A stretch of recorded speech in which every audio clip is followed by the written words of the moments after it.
Christina Gibson-Davis, hello. Hello. How are you? I'm fine, thank you. Now, where are we? We are at the Emanual Food Pantry, which happens to be the largest food pantry in Durham. Great. And do you come here often?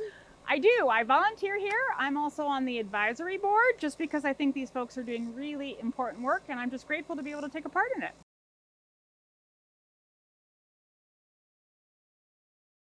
And that's a new role, right? That is a new role to me. I've taken it over as of July 1st, so I'm just learning exactly what it entails. And what do you do, as far as you know so far?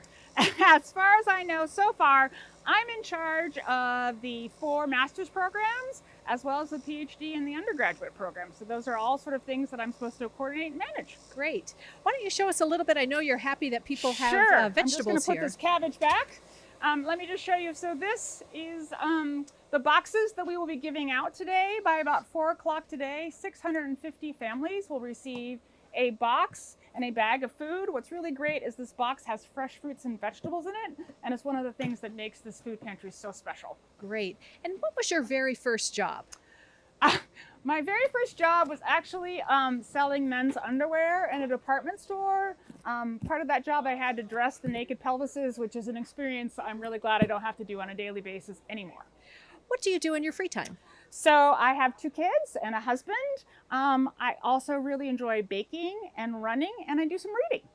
Do you have any favorite movies or TV series that you watch? I just finished watching Masters of the Air, which is a Steven Spielberg, Tom Hanks story of pilots during World War II, all of whom exhibited the most amazing courage. It's kind of hard to imagine. Great. Why don't we, I know you've got to go outside to where people are. Yep. So let's move out here, and we can see this is sort of where people are going to be coming through to wait to get their food. The food bank starts at 2, but people have been in line since 11, waiting for their chance to get this to take advantage of the food that we have here. And I know that this work kind of dovetails nicely with your academic interests. Tell me about that. That's right. So I'm really interested in the well-being of low-income Americans. America is an incredibly prosperous country, but there are also some people who've been left out of that prosperity. And so I'm interested in how those differences affect people, particularly kids, and how economic inequality sort of makes their lives a little harder. Do you have a favorite place on campus? I'm very fond of my new office. I got a new office with my new job. My office now has a chair, which is really exciting to me. So I look forward to spending many hours of quality time there. What's one thing that might surprise people about the Sanford community? I think maybe how big it is. We often think about the students who take classes there, but there's a whole host of people who are sort of working behind the scenes to make sure that Sanford works efficiently and effectively. I'm picking up this bag.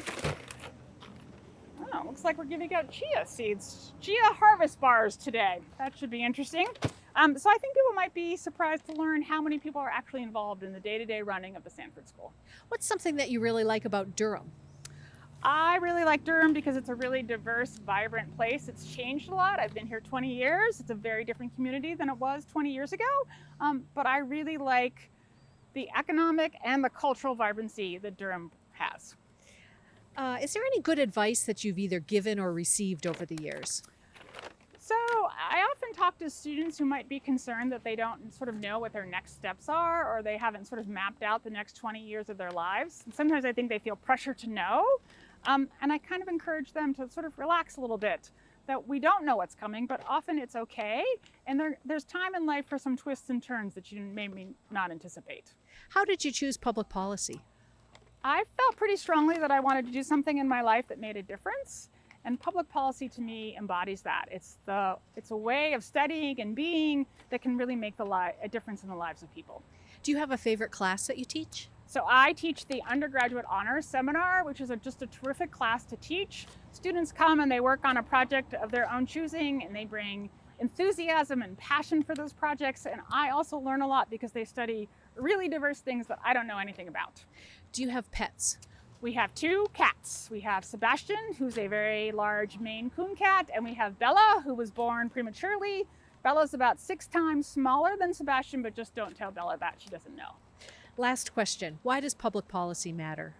I think more than ever, public policy matters We have so many problems that we need to address, and I think public policy really offers us the tools to address those problems. So it seems to be a critical skill and a critical discipline, particularly in this time.